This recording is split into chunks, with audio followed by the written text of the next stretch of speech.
once again, welcome to Sunsilk World Cup Cricket Hangama. It is presented by Panther Tires, powered by Sparks Smartphones, Shine with Sparks, and brought to you by Zameen.com. Har pata hame pata hai. I am with the distinguished guests here in the studios, Mr. Salim Malik, the legend, and of course, Abdur Rauf Saab, the legend again. So, Rauf bhai, 7 wickets से अफगानिस्तान ने श्रीलंका को हरा दिया. Your prediction was right. देखिए मेरा ख्याल है कि जितनी भी तारीफ की जाए अफगानिस्तान की टीम की वो कम है. No, let's not change the riwayat. Let's go to Salim bhai. Sorry sir, sorry. Let's not change the riwayat. So please sir, 7 wickets है sir. नहीं वो मैं उस बात पे नहीं, आपने खूह में डाल दिया सारा कुछ. 7 wickets से हरा. कुछ बता रहे थे, कोई बात. देखिए मेरा ख्याल है कि बहुत ही एक कंप्रीहेंसिव विक्ट्री थी अफगानिस्तान की, और जितनी इनकी तारीफ की जाए कम है, क्योंकि सिर्फ श्रीलंका नहीं बल्कि एक ही टूर्नामेंट में और 3 मैचेस में 3 वर्ल्ड चैंपियन टीमों को शिकस्त देना और एक मेरा ख्याल है कि न्यू कमर टीम के लिए एक बहुत ही ग्रेट अचीवमेंट है. मेरा ख्याल है कि पाकिस्तान को इन्होंने हराया. वर्ल्ड चैंपियन इंग्लैंड को शिकस्त दी, अब आज श्रीलंका को हरा दिया, तो इसका मतलब है कि something is very serious is going on from Afghan team. तो something is very serious. मैं भी आप लोगों के लिए कुछ सवालात लेके आया हूं. नहीं, वैसे एक चीज़ है रऊफ कि जैसे इस टूर्नामेंट में कहा जाता था ना कि 4 टीम वीक्स हैं, श्रीलंका, अफगानिस्तान, नेदरलैंड, मगर अब ये उनसे इस टूर्नामेंट में सबसे बेहतर ये खेल रही है टीम. तो इसलिए अगले जो भी टूर्नामेंट होगा उसके लिए मेरा ख्याल ये कोई भी टीम इसको लाइट नहीं लेगी. और ये डे बाय डे ये इम्प्रूव कर रही है. आज भी अगर देखें, let's look at the highlights and ये हाइलाइट्स चलती रहेंगी. सलीम भाई मुझे बताइए श्रीलंका में क्या गलत क्या हुआ आज what went wrong with Sri Lanka? देखिए श्रीलंका ने शुरू में ही उन्होंने इनकी विकेट थ्रो की, उसके बाद कोई पार्टनरशिप उनकी लगी, थोड़ी सी पार्टनरशिप लगी, मगर वक्फे से विकेटें उनकी गिरती नहीं. उसके बाद मेरे ख्याल उनको मौका ही नहीं मिला कि वो लंबा स्कोर कर सके, क्योंकि वो इतना उसमें उनके जाल में जिसको कहते हैं ना फंस चुके हुए थे कि वो एंड में भी उन्होंने कोशिश की कि वो किसी तरह स्कोर करें, मगर विकेटें साथ गिरती नहीं. इसमें देखें इस क्रिकेट में जहाँ आपकी विकेटें गिरेंगी ना, आप बड़ा स्कोर नहीं कर सकते. और फिर हर 4-5 ओवर के बाद विकेट गिरे थी. पार्टनरशिप जो हम कहते हैं ना, बार बार एक 15-20 रन ओवर की पार्टनरशिप लगे, फिर जाके आपको मौका मिलता है कि आप एंड में विकेट्स हाथ में हो और स्कोर कर ले. यहाँ चूँकि उनकी स्पिन बॉलिंग अटैक बड़ा अच्छा था, एक तो उन्होंने डिसीजन बड़े अच्छा लिया कि बारी ली, ड्राई विकेट था और उस पर उन्होंने उसका पूरा फ़ायदा उठाया उसके स्पिनरों ने. और फिर ऑब्वियसली श्रीलंका की कुछ छोटी छोटी पार्टनरशिप लगी, मैंडस आउट हुआ उसके बाद फिर. लेकिन इट्स एन अपसेट ना. आप ये देखिए कि 242 रन का टारगेट दिया, गुरबाज 0 पे आउट हुए. गुरबाज सेकंड बॉल पे आउट हो गए थे. मगर उनके नीचे वाले बैट्समैन आप देखें ना, बदरान ने कमाल इनिंग्स खेली, रहमत शाह ने 62 की इनिंग खेली, और हशमतुल्लाह ने 58 की इनिंग खेली, अजमतुल्लाह ने 73 नॉट आउट की इनिंग्स खेली, 58 हशमतुल्लाह ने भी नॉट आउट बनाए. मतलब और आज अगर आप राशिद को देखें तो राशिद के जो फिगर्स हैं वो 1 विकेट उन्होंने हासिल की 50 रन देके. इनके जो सबसे कामयाब बॉलर रहे वो फजल हक फारूकी रहे, जिन्होंने 34 रन किए, बस 4 खिलाड़ियों को आउट किया. तो आई मीन इटसेल्फ ये शो करता है कि वो सिर्फ रिलाय राशिद पे नहीं कर रहे, उनके दूसरे बॉलर्स भी इक्वली इफेक्टिव हो सकते हैं. नहीं, वो बाकी देखें जो हम कहते हैं कि इस पे अटैक ना करें, बाकियों पे स्कोर करने की कोशिश करें. कई दफ़ा देखें बाकियों के लिए बड़ा अच्छा होता है अगर एक बॉलर को आप सेफ खेलने की कोशिश करें और बाकियों पे अटैक करें तो उनको विकेटें ज़्यादा मिलती हैं. आज आप लोग शो देखते रहिएगा, बिकॉज कुछ सवालात हैं जो रऊफ भाई के लिए और इनके, और वो क्रिकेट से बिल्कुल हटके हैं. आज मैंने खास तौर पे आप लोगों के लिए कुछ सवालात बनवाए, एंड भाभी specially you should watch it. Really? अच्छा, इनकी ना मैं थोड़ा सीरियस हो गया.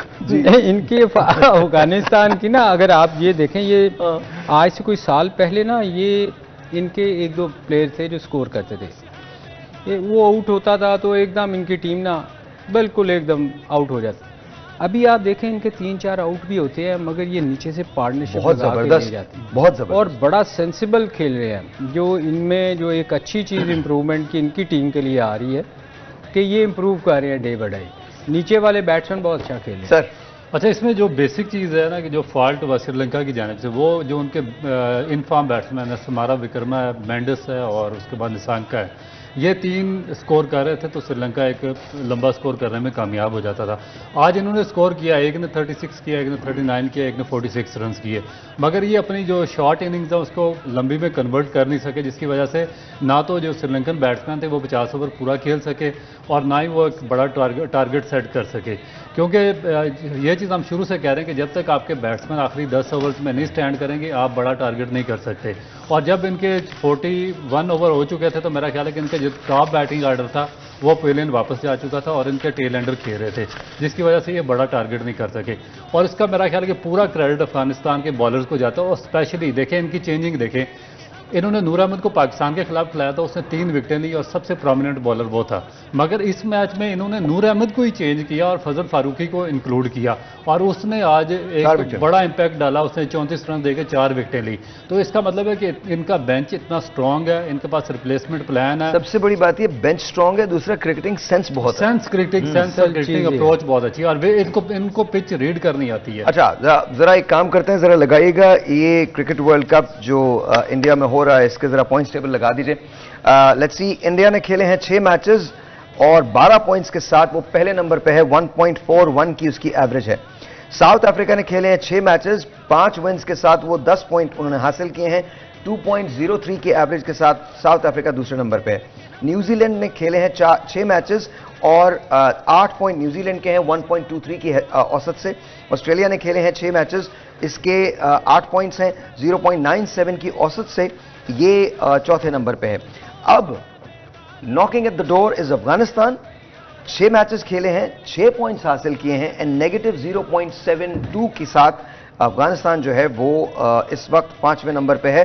Afghanistan is actually a very serious contender now, very very serious contender. अगले 3 मैचेस अगर अफगानिस्तान जीत जाता है और अच्छे रन रेट के साथ जीत जाता है तो they can make some real trouble. और श्रीलंका जो है उसका भी यही हाल है, 2 के उनका एवरेज जो है वो थोड़ा सा कम है, लेकिन वो भी कंटेंडर है। 6 मैचेस खेले हैं, 4 पॉइंट्स उसके हैं, नेगेटिव 0.28 उनकी एवरेज है। Pakistan has slipped down to number 7, 7वें नंबर पे पाकिस्तान चला गया है, 0.39 की औसत के साथ, 4 पॉइंट्स के साथ पाकिस्तान 7th पे है। आई थिंक मुझे बहुत मुश्किल लग रहा है, कल का मैच बड़ा इंपॉर्टेंट मैच है, लेकिन उससे पहले एक बहुत बड़ी बात हुई है आज। कॉन्फ्लिक्ट ऑफ इंटरेस्ट की वजह से पाकिस्तान क्रिकेट हैज इशूड, आज एक उन्होंने समरी इशू किया जिसके अंदर बताया गया कि Inzamam has resigned on the basis of conflict of interest. Saleem भाई, देखिए मेरे ख्याल में उसने ठीक किया है। जो चीज़ें हो रही थी, अगर आपके खिलाफ चीज़ें जा रही थी, आपके चेयरमैन सही तरह से उसका जवाब नहीं दे सके। वैसे बेसिकली मैं आपको बताऊं, शरीफ आदमी तो पता नहीं उसने क्या ये किया है कि एकदम इस चीज़ में फंस गया है। मेरे ख्याल में जब ये कॉन्ट्रैक्ट हुआ था ना, उस वक्त चेयरमैन को एक्शन लेना चाहिए था कि आपको उस वक्त रात को जब लोगों ने इनकार किया था कि हमें आईसीसी के उसमें से भी हिस्सा दिया जाए, अदरवाइज़ हम नहीं जाएंगे, ये बहुत बड़ी बात है। बहुत बड़ी बात है। मतलब आज तक पाकिस्तान हिस्ट्री में कभी ऐसा हुआ नहीं। मतलब बड़े बड़े स्टार आए हैं, बहुत बड़े, इमरान खान के टाइम में सारी टीम ही सुपरस्टार थी, मगर उस वक्त ये इस किस्म की हरकत नहीं हुई थी। तो ये जब ऐसी बात हुई, फिर जब आपको पता चल गया कि एक सारे उसके अंडर कॉन्ट्रैक्ट हैं, फिर चीफ सेलेक्टर आपने बनाया, तो मेरे ख्याल में चीज़ें गलत हुई हैं कहीं ना कहीं। मैं इस पे बहुत ज़्यादा स्ट्रांगली नहीं बोल सकता, मेरे ख्याल रऊफ इस पे कोई ज़्यादा बेहतर रोशनी डाल सकेंगे। तो भाई देखिए, मेरा ख्याल है कि इनका जो स्टेप था वो तो पाकिस्तान क्रिकेट बोर्ड ने आज 4 मेंबर्स की एक कमेटी बनाई है, उसके सामने इनको पेश होना था, मगर ये आए, चेयरमैन ने इनको मिलने से इनकार कर दिया और इन्होंने रिज़ाइन कर दिया। मगर मेरा ख्याल है कि अब जो मामला था वो पाकिस्तान क्रिकेट बोर्ड वो अंडर कारपेट डालना चाह रहा है, वो अपने आप को फेस सेविंग दे रहे हैं। नो डाउट कि इनका बहुत बड़ा इनका कसूर था कि ये 2 तरफा मामला तय करवा रहे थे, मगर असल जो चीज़ ये है कि इनको पहले बनाया क्रिकेट की टेक्निकल कमेटी में डाला है उसमें 4 बंदों को डाला गया। उसमें मिसबाउल हक को उस कमेटी का चेयरमैन बनाया गया, मोहम्मद हफीज़ को डाला गया, इंजमामुल हक को और राशिद लतीफ़ को। राशिद लतीफ़ मेरा ख्याल है कि दूसरे दिन ही वापस चले गए इनको छोड़ के। वहाँ से उन्होंने बयान दिया कि मैं इस कमेटी का हिस्सा नहीं हूँ। उसके बाद बाकी रह गया 3 मेंबर्स। उसमें एक थे मिसबाउल हक, चेयरमैन थे क्रिकेट कमेटी के, उन्होंने इंजमामुल हक को शामिल किया। बिल्ली चूहे वाला खेल हो रहा था। अब रिकमेंडेशन थी मिसबाउल हक और मोहम्मद हफीज़ की, क्योंकि चेयरमैन ने अपने आप को मामलात से अलग कर दिया था। उन्होंने जो सारा कुछ था वो मिसबा और हफीज़ पे डाल दिया था कि आपने क्रिकेट के उमूर तय करने हैं। उन्होंने इनका नाम प्रेजेंट किया चीफ सेलेक्टर के लिए, मिसबा और मोहम्मद हफीज़ ने, क्योंकि क्रिकेट कमेटी डेफिनेट वो चला रहे थे। और मैंने पहले दिन बात की थी कि बगैर, इन्होंने कहा था कि हम बगैर पैसों के ये ड्यूटी सर्व करेंगे। भाई बगैर पैसों के आप करेंगे? जब आप प्रोफेशनल हैं तो आपको प्रोफेशनल तरीके से ही चलना चाहिए। अच्छा, एक काम करते हैं, मलिक जुल्फ़िकार साहब हैं, आप मेंबर हैं पीसीबी मैनेजमेंट कमेटी के, he is online with us, let's talk to him. अस्सलाम वालेकुम मलिक साहब, कैसे हैं आप? हेलो, अस्सलाम वालेकुम मलिक साहब, कैन यू हियर मी? अस्सलाम वालेकुम मलिक साहब। अच्छा, we trying to get a hold of him. अगर जैसी मलिक साहब से राब्ता बहाल होता है तो विल डेफिनेटली टॉक। जी सर। अच्छा, उसके बाद इनका नाम उन्होंने चीफ सेलेक्टर के लिए दिया गया। इन्होंने 2-3 दफ़ा इनकार किया। इन्होंने कहा मुझे इतने पैसे देंगे तो मैं चीफ सेलेक्टर के उहदे के लिए काम करूंगा। उसमें पाकिस्तान क्रिकेट बोर्ड ने काफ़ी एजिटेशन का मुजाहरा किया कि हम नहीं देंगे, मगर एंड ऑफ द डे जब इन्होंने खिलाड़ियों को मैनेज किया पाकिस्तान क्रिकेट बोर्ड के लिए कि आप कॉन्ट्रैक्ट पे साइन करें, तो फिर पाकिस्तान क्रिकेट बोर्ड ने भी इनकी तमाम शराइत मानी। और उसके बाद फिर इन्होंने कहा कि मैं सिर्फ पाकिस्तान की सीनियर टीम का नहीं, मैं पाकिस्तान की जूनियर टीम का भी चीफ सेलेक्टर बनना चाहता हूं। और ये हिस्ट्री में पहली दफ़ा हुआ कि दोनों जूनियर और सीनियर सिलेक्शन कमेटी का चेयरमैन इनको बनाया गया। उसके बाद फिर जो अब मामलात हैं ये पूरी दुनिया में ओपन हुए कि अच्छा, अब दोबारा से हमने ट्राई किया मलिक जुल्फ़िकार साहब को, and I think he is online right now. आप मेंबर हैं पीसीबी मैनेजमेंट कमेटी के, let's say hello to him. अस्सलाम वालेकुम मलिक साहब। वालेकुम अस्सलाम भाईजान, कैसे हैं आप? ठीक ठाक हैं? शुक्र शुक्र अल्लाह का, फर्स्ट क्लास। आप सुनाएं? अल्लाह का शुक्र, बिल्कुल ठीक ठाक। सर थोड़ी सी रोशनी डालेंगे, असल में केस हुआ क्या है? आज इंजी ने रिजाइन किया है, व्हाट एक्चुअली हैपेंड? देखिए जी, ये कोई वक्त नहीं था रिजाइन करने का, और पाकिस्तान क्रिकेट बोर्ड को ये नहीं चाहिए था कि वो 5 रुकनी कमेटी बना देती। अभी टूर्नामेंट चल रहा है, अभी टूर्नामेंट चलना चाहिए। इससे आपने पूरी दुनिया में हमारी रसवाई हो रही है, और ये मैं समझता हूँ कि ये अहमकाना हिकमत अमली है दोनों तरफ से। ना तो इंतजाम को इस्तीफा देना चाहिए था, और ना ही बोर्ड को इतना प्रेशर उनके ऊपर डालना चाहिए था। अभी आपके 3 मैच और हैं, कुछ भी हो सकता था, मगर आपने अपना मजाक उड़ा लिया। और देखा जाए तो पाकिस्तान क्रिकेट बोर्ड में इस वक्त इक़्तिदार की दौड़ लगी हुई है। जब तक वहां पे right person for right job कोई बंदा नहीं आएगा, हमारे मुल्क का यही हाल रहेगा, हमारी पीसीबी का यही हाल रहेगा। हमारी टीम इसी तरह, हमें जो आपने देखा जो हालात पैदा कर दिए हैं इस टीम ने, इसके लिए हम स्वाय रोना रोने के क्या करें। मैं आपको एक और बात बताऊं, मैं एक बैट मैन्युफैक्चरर भी हूं।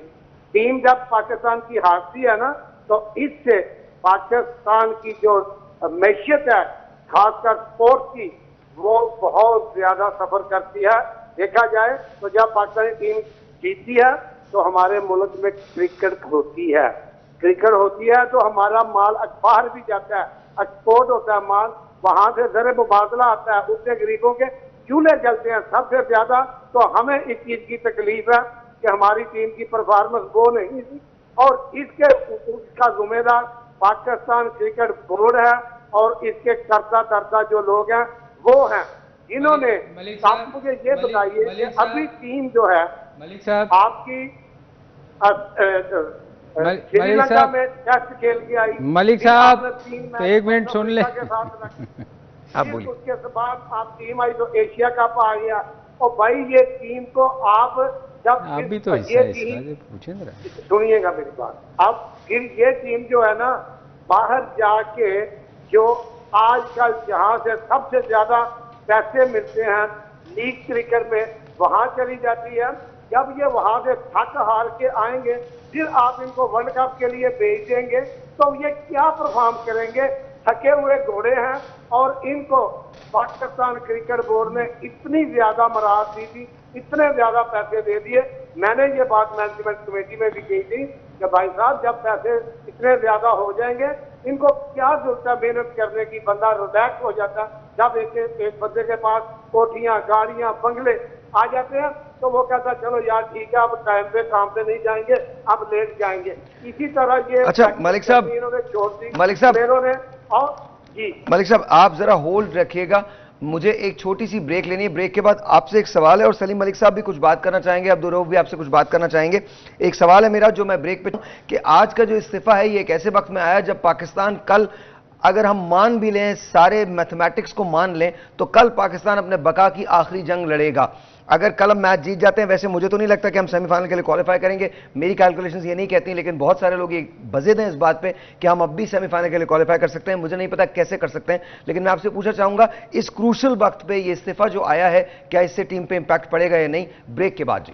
तैयार है, तैयार है,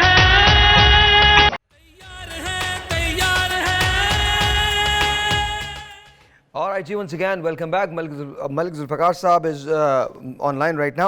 मलिक साहब, आपको जाने से पहले मैंने सवाल किया था, सलीम भाई भी आपसे कुछ पूछना चाहते हैं। आप खुद भी वैसे इस पीसीबी मैनेजमेंट कमेटी का हिस्सा हैं, तो क्या आपने इनको सिफारिशात दी थी? आपने बताया था कि इनको ये करना चाहिए और ये नहीं करना चाहिए? देखिए, मैं जब से मेंबर बना हूँ ना कमेटी का मेंबर, 2 ही मीटिंग हुई है, तो इसमें देखा जाए ना कि जो हमारे मैनेजमेंट कमेटी के मेंबर्स हैं ना, उनके साथ कोई इतना सलाह मशवरा नहीं किया जाता। ऑल इन ऑल होता है, वो समझता है कि ये डोमेन मेरी है, मैंने ही कुछ करना है। मगर इनको चाहिए था कि सेठी साहब से ना, तो वो सलाह मशवरा कर लेते थे। तो मेरी अक्सर से यही बात होती है कि भाईजान भला आप अपनी मर्जी करें, मगर हमें ऑन बोर्ड ले लिया करें, हम भी मैनेजमेंट कमेटी के मेंबर्स हैं।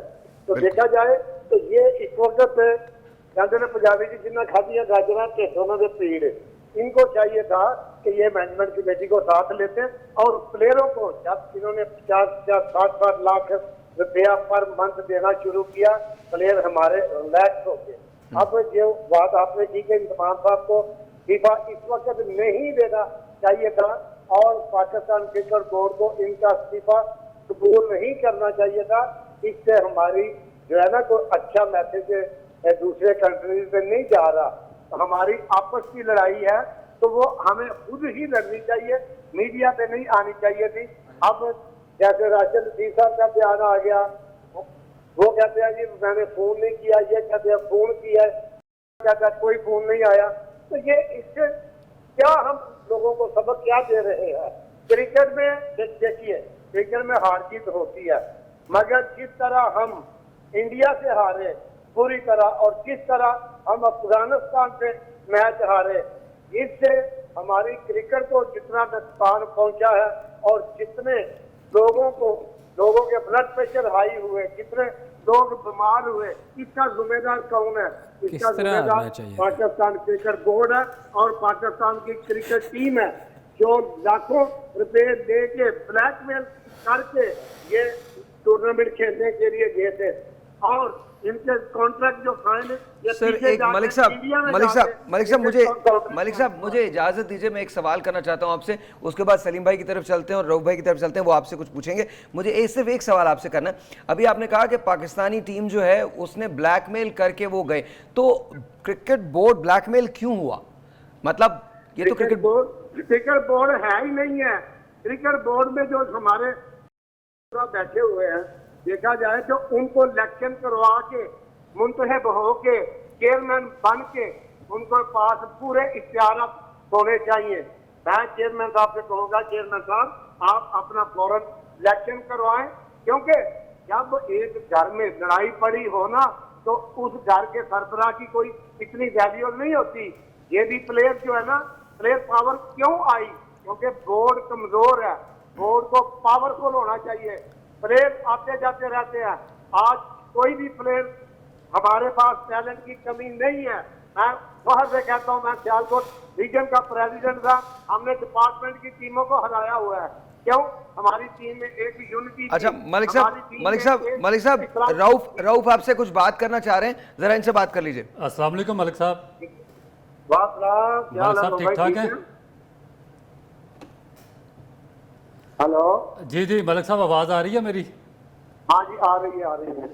अच्छा मलिक साहब, मेरा सवाल ये है कि आप जो पीछे वाली मैनेजमेंट कमेटी थी पाकिस्तान क्रिकेट बोर्ड की, उसका भी हिस्सा थे और जो करंट मैनेजमेंट कमेटी है उसका भी हिस्सा है। तो जो बेसिक जो मैंडेट दिया गवर्नमेंट ने मैनेजमेंट कमेटी को और जब चेयरमैन को बनाते हैं तो उनका काम यह था कि 2014 का जो कॉन्स्टिट्यूशन है उसको रीइंस्टेट करना और इलेक्शन करवाने। ना पिछली मैनेजमेंट कमेटी ने इलेक्शन करवाया, ना मौजूदा मैनेजमेंट कमेटी ने इलेक्शन करवाए हैं। तो इसकी बेसिक रीज़न क्या है, क्यों नहीं इलेक्शन हो पा रहे?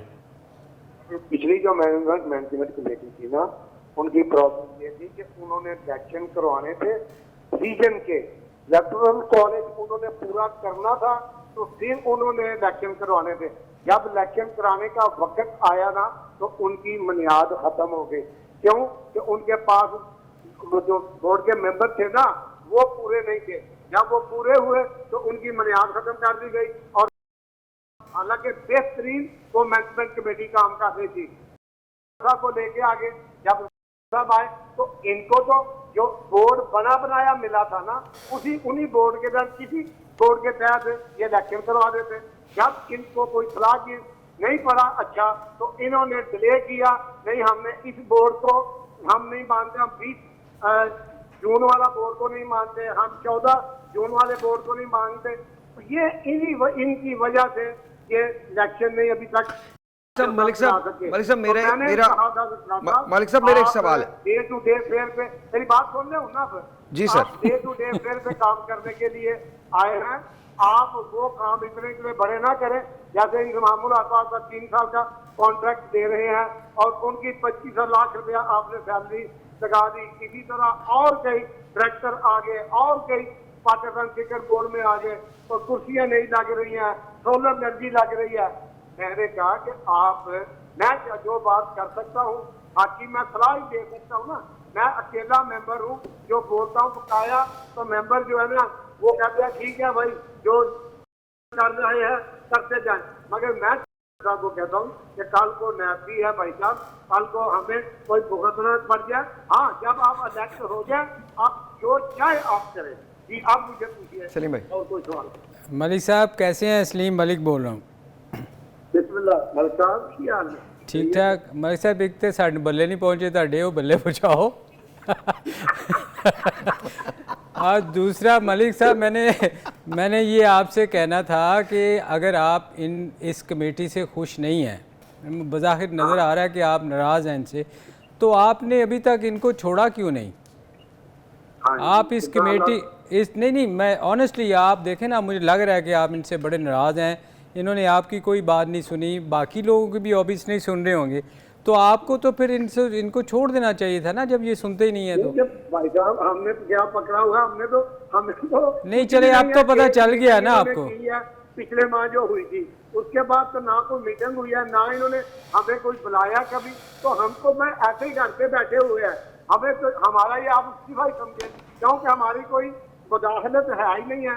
नहीं मलिक साहब, आप लोगों का भी नाम फिर इसमें आएगा ना कि आप भी हिस्सा हैं इस कमेटी का। नहीं, मैंने कहा था मैं इस कमेटी का हिस्सा जरूर हूँ, मगर ये जो काम हो रहे हैं ना मैं उसका हिस्सा नहीं हूँ भाईजान। ये कैसे हो सकता है मलिक साहब? मेरी बात सुनिए, मेरी आप कोई मिनट निकाल के देख लें, मैंने उसमें जो भी कोई अगर अच्छा काम है तो मैं उसको अप्रिशिएट करता हूँ। जैसे ग्राउंडमैन बहाल हुए, जैसे लोगों की पेंशनें बढ़ाई गई आप लोगों की, उसमें मैंने अप्रिशिएट किया।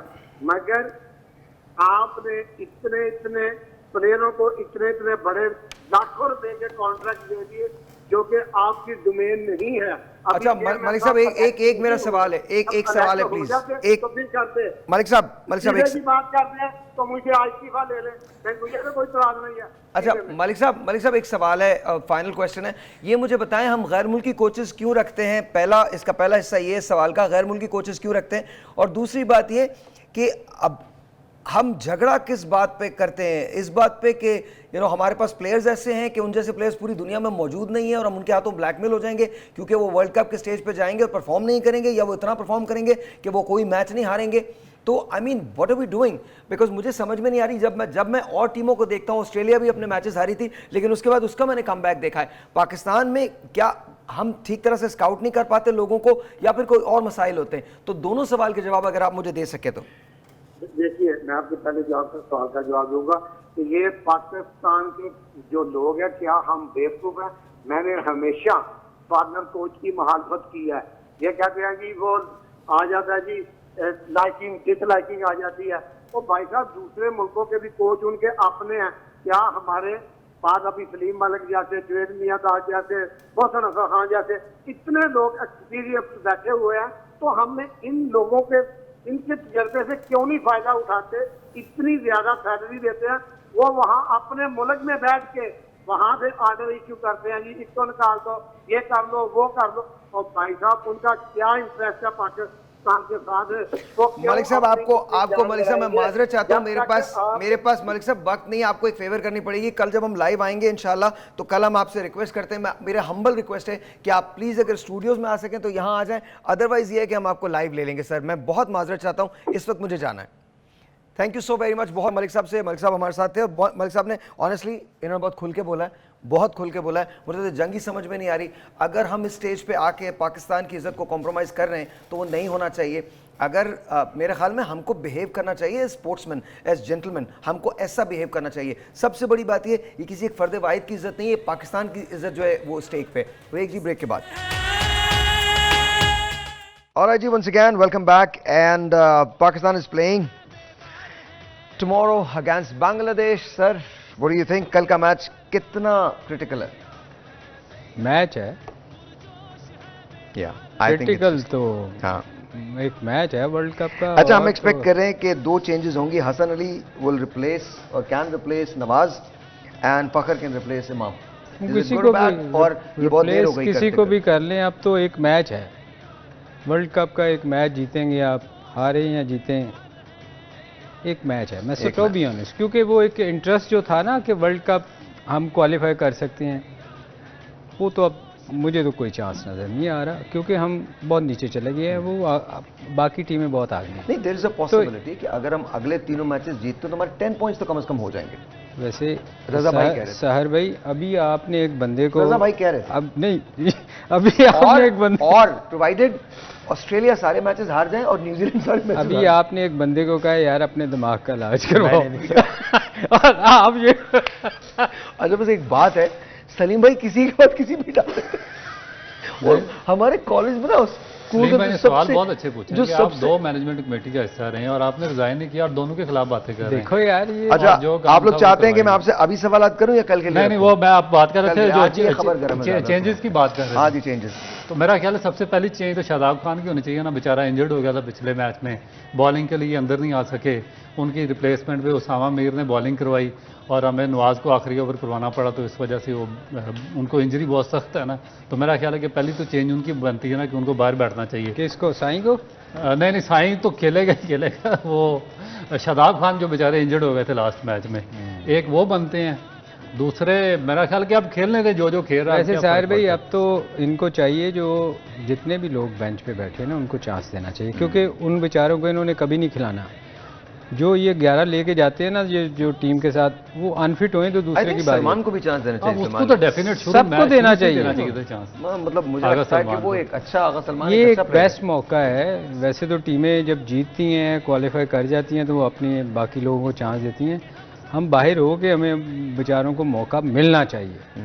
देखें, जो लोग बाहर बैठे हैं उनको भी खिला के देखें कि वो भी टीम का हिस्सा है, मगर शायद खिला लें।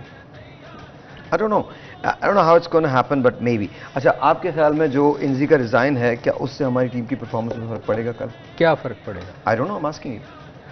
देखें, थोड़ा सा बेहतर खेल लें। देखें, आपकी टीम अगर क्वालिफाई कर रही होती तो शायद कोई समझ आती है कि यार टीम अंडर प्रेशर आ जाएगी, ये हमारे यहाँ हो रहा है। हम वैसे ही बाहर हो चुके हुए हैं, उससे टीम को क्या नुकसान होगा? क्या टीम इंजी के जाने से उनको कोई फ़र्क पड़ेगा? इंजी ने तो जाके नहीं खेलना था ना, इंजी तो इधर है। टीम वहाँ खेल रही है, वो क्या फ़र्क पड़ना है रोब? ये अच्छा, ये एक चीज़ ये है कि मेरा ख्याल है कि पॉजिटिव फ़र्क पड़ेगा क्योंकि पाकिस्तान टीम अच्छी खेलेगी, क्योंकि मैं इसकी आपको बैकग्राउंड बताता हूँ। तो कल तो हमने अच्छा खेलना ही है। हाँ, वो इसलिए है कि हमारी टीम हम आदी नहीं है इस कोचिंग कल्चर के, ये जो मैनेजमेंट का इस चीज़ के। जब जब हमारी टीम का कोई कोच या मैनेजर नहीं था, हमने 92 का वर्ल्ड कप जीता, हमारा कोई कोच नहीं था, ठीक है। अब कल चीफ सेलेक्टर नहीं है तो मेरा ख्याल है कि कल टीम अच्छी पिक होगी और पाकिस्तान टीम बेहतर खेलेगी। और एक बंदा क्रिकेट बोर्ड चलाता था, सेक्रेटरी वकार अहमद, नहीं वो खान साहब हुआ, मुस्तफा खान, एक बंदा होता था उस वक्त। क्रिकेट बोर्ड बहुत अच्छा चल रहा था, बहुत अच्छा। और वो होते थे अब्बासी साहब होते थे, और एक वकार साहब सेक्रेटरी थे, मुस्तफा खान साहब में। अच्छा, ये मुझे बताइए, व्हाट डू यू थिंक, कल पाकिस्तान जीत रहा है? नहीं, जीतना तो चाहिए। अगर कल तो बांग्लादेश है तो जीतना चाहिए। आसान मैच है, मगर वो अगर आप देखें ना, मैं तो उसी बात पे कायम हूँ अपनी कि अगर वो उनका एक स्पिनर है जो अटैक करता है, वो बहुत ज़्यादा खतरनाक और स्पिन विकेट पे बहुत ज़्यादा डेंजरस हो जाता है। अगर पाकिस्तान के ओपनर्स और मिडिल ऑर्डर उससे बच गए तो फिर मेरा ख्याल है कि पाकिस्तान अच्छा खेलेगा। मुझे अभी उसका नाम मेरे दिमाग में नहीं आ रहा। मैं आपको बता रहा हूँ, कल मुझे लग रहा है कि पाकिस्तान बहुत अच्छा खेलने वाला है, बिकॉज आई थिंक बांग्लादेश को हम वैसे भी आई थिंक एक मेंटली हम उसको समझते हैं कि वो एक आसान हरीफ है, तो हम उसके खिलाफ वैसे ही अच्छा खेलेंगे। नहीं, एक प्रेशर भी होता है ना। बिल्कुल प्रेशर होता है कि आप वर्ल्ड कप के लिए क्वालिफाई कर रहे हो, अब प्रेशर कोई नहीं है, किसी पे भी कोई प्रेशर नहीं है। मैक्सवेल, हर बंदा मैक्सवेल की तरह खेलेगा, आपको नजर आएगा। कल ये मैक्सवेल की तरह खेल ना ले। नहीं, मैक्सवेल की तरह नहीं खेलेंगे, ये अगले मैच के लिए अपनी जगह बनाने के लिए खेलेंगे। हर बंदा कोशिश करेगा कि कोई 50 के स्ट्राइक रेट से 70-80 रन करे ताकि अगले मैच में वो टीम के अंदर बरकरार है। वो तो यार क्या फ़र्क पड़ता है, बात ये है कि कल टीम अच्छा खेलेगी, प्रेशर नहीं। 2 चेंजेस एक्सपेक्टेड हैं, जैसे कि मैंने आपसे पहले कहा, हसन अली एंड वो नवाज की जगह। आपके ख्याल में बाकियों को मौका नहीं मिलेगा? मुझे तो लगता है कि ये कह रहे हैं, मुझे तो लगता है कि आगा सलमान को मौका देना चाहिए, हर सूरत में देना चाहिए। और आई थिंक वसीम जूनियर ने अच्छी बॉलिंग की थी, वसीम जूनियर को लेके आना चाहिए, स्क्वाड के अंदर लेके आना चाहिए। देखें इस वक्त पाकिस्तान जहां जिस जगह खड़ा है, आई ऑनेस्टली थिंक दैट हमको हर वो चीज़ ट्राई करनी चाहिए जो हमारा कम से कम जो एग्जिट है उसको बेहतर कर दे। हर वो चीज़ ट्राई करनी चाहिए। और देखिए, कौम है, हम क्रिकेट से प्यार करते हैं, अपनी टीम से प्यार करते हैं, हम कभी ये नहीं चाहेंगे हाँ ये जो कुछ फियास्को हुआ है इसको क्लोज डोर होना चाहिए था। आपको याद होगा, मैं हमेशा एक बात कहता हूं कि जो कोई प्रॉब्लम थी वो आप वापस आ जाते, एक जगह बंद कमरे में बैठते और उसके बाद उसको रिजॉल्व कर लेते। ये तो एक तरीका होता है जिससे अब आपने पूरी जग हसाई कर दी, पूरे दुनिया के अंदर आपको पता चल गया कि दिस इज हाउ वो बिहेविंग इन क्रिकेट। तो मेरे ख्याल में ये गलत हुआ है। सर भाई, ये छुप नहीं सकता था।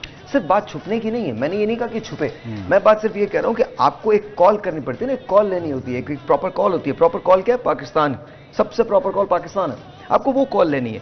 आप जरूर इस पे बात करें, इन्वेस्टिगेट करें, चीजों को बेहतर करें, अच्छा करें, सिस्टम बनाएं, जो जहां गलती हुई है उसको सुधारें। लेकिन उसके लिए जरूरी यह था कि वर्ल्ड कप खत्म हो जाता, टीम वापस आ जाती, आप क्लोज डोर के अंदर इसको हल करते और आवाम के सामने लेके आते कि this is what had happened, this is why we did not perform, this is why हमने ये स्टेप्स किए। तो मेरे ख्याल में वो तो एक बात समझ में आती है। देखिए, दुनिया में बहुत बड़ी बड़ी बातें होती हैं। मैं आपको छोटी सी एक मिसाल देता हूं, and this is really ridiculous, लेकिन मैं फिर भी आपसे कहूंगा, सबसे ज्यादा तकलीफ दे बात यह होती है जब आप CNN ऑन करते हैं। हर रोज सुबह जब मैं खबरों के लिए स्क्रॉल कर रहा होता हूं तो 6 बजे से मैं डिफरेंट चैनल्स देखना शुरू हो जाता हूं खबरों के। CNN एक ऐसा बयानिया चलाता है जो इसराइल का बयानिया है। गजा की वो बात तो करता है लेकिन इसराइल का बयानिया चलाता है। इसको मैं क्यों रिलेट कर रहा हूं कि इस तरह से लोग अपने बयानिए को वो करते हैं। और हम, छोटी सी एक बात होती है, छोटी तो खैर ये नहीं है, लेकिन जो उसको भी हम पब्लिकली धोते हैं अपने लिनन को, अपने we wash our dirty laundry in public. ये नहीं होना चाहिए, पाकिस्तान के वकार पे आंच आती है।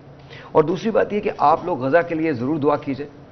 आप यकीन माने, मैं जब भी टीवी खोलता हूं, it's horrible to see what we see. I hope and pray कि गजा में अमन कायम हो और जो लोग इसके रिस्पॉन्सिबल हैं उन्हें सजा तो मिलेगी। हो सकता है बहुत सारे मसलहतों के शैदाई लोग जो हैं वो इस चीज़ को बुरा ना समझें, लेकिन याद रखिए ये एक बहुत बुरी बात है, बहुत गलत बात है। आप एथनिक क्लेंजिंग जो कर रहे हैं ये ठीक नहीं है, ये ठीक नहीं है। सर, वेरी क्विकली, अगर पाकिस्तान की पहले बैटिंग आती है, what do you think score होना चाहिए?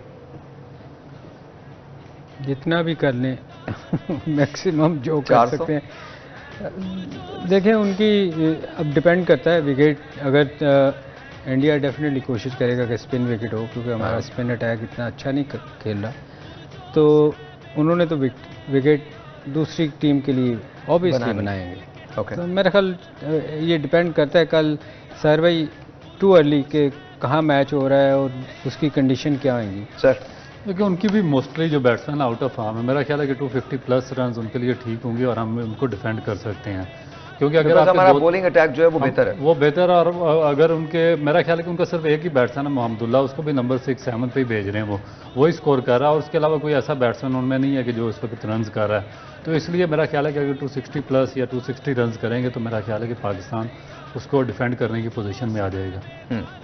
लेडीज एंड का कल मैच बड़ा इंपॉर्टेंट है। कल हमारी ट्रांसमिशन 12 बजे शुरू, सन का मैच है, तो कल 12 बजे आप ट्यून करना मत भूलिएगा। मैंने अनाउंस कर दिया, तो कल 12 बजे ही है। मैं आपको बता दूं ना, अक्सर ऐसा होता है। और कल आपने तो हमारे लिए बड़े सवाल रखे हुए थे। कल कल कल कल अच्छा। और उन सवालात का ताल्लुक कुछ क्रिकेट से है, कुछ शो बिजनेस से है। हाँ, कुछ हो तो कल 12 बजे ट्रांसमिशन देखना मत भूलिएगा, आपको बहुत मजा आएगा। बिकॉज कुछ क्वेश्चन सलीम मलिक साहब के लिए हैं, कुछ क्वेश्चन रऊफ के लिए हैं। तो हमारा उससे क्या ताल्लुक? आपका नहीं है ताल्लुक? मेरा तो आपके साथ है, शो इसके साथ क्या ताल्लुक हो सकता है हमारा? कि खुशी से मर ना जाते अगर एतबार होता। एक छोटा सा ब्रेक है, कल 12 बजे दोपहर को, तब तक के लिए खुदा हाफिज़।